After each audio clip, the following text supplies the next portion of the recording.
the ask for a third third mistake one. you see, the third mistake people Sorry. made or make all the time with tapering.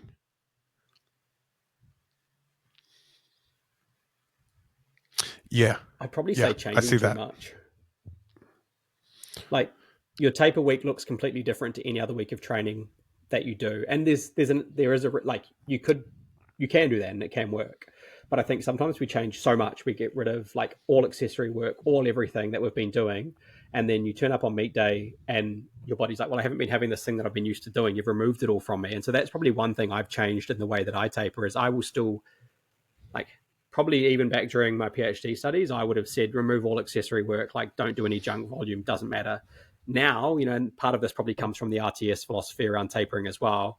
I would probably say like keep some of that in, but keep it at a low dose.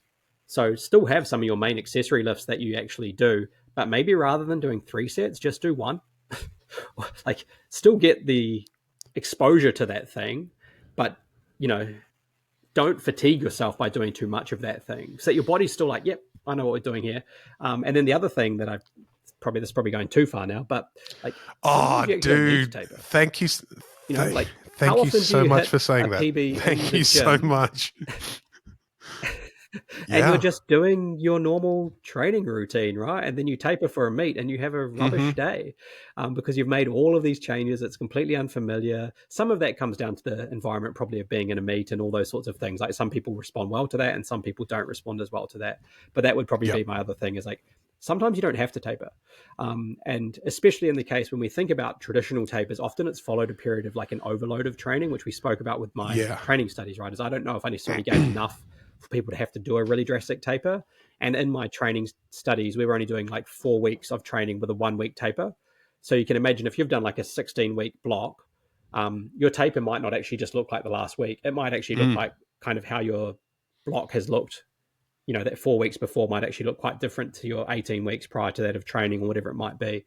So sometimes like whatever you're doing in those last few weeks of training, and if it's stuff like, Mike Teixeira talks about the greatest hits, like the stuff that works, you can come back to and you can play the greatest hits. And then that normally leads into a pretty predictable outcome on meet day.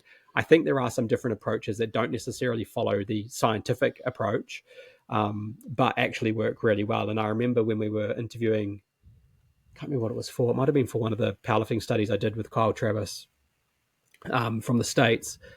And I sent the survey out to some of the lifters to like just give us feedback on before we actually sent it out more widely, just to make sure it was actually, asking the right questions.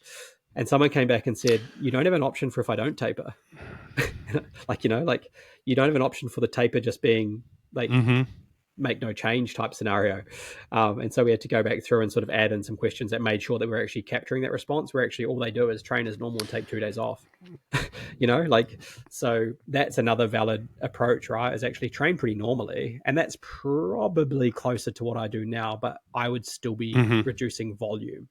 So my training, probably especially leading up to 7 days out, would look pretty normal, pretty consistent.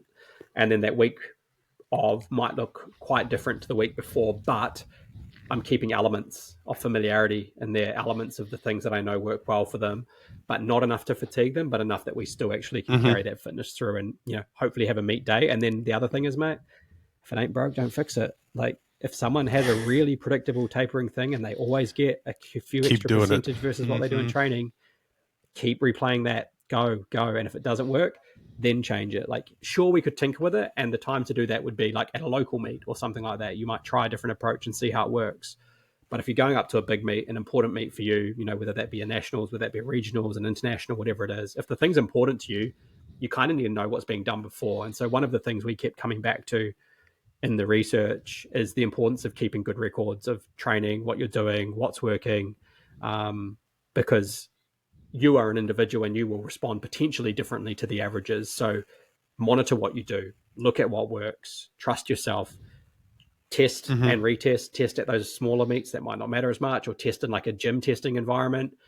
But, if it works really well, then apply that at a bigger one. And if you've got something that works that you can keep going back to, don't change because I told you that you should take X number of percentage off or do something funny with your accessories. Like, do the thing that has worked for you in the past because you can trust it and you can be confident. And I think mental confidence going into a meet is super, super important. And if you're changing things and then second guessing yourself because of it, yeah, I'm a big one on that.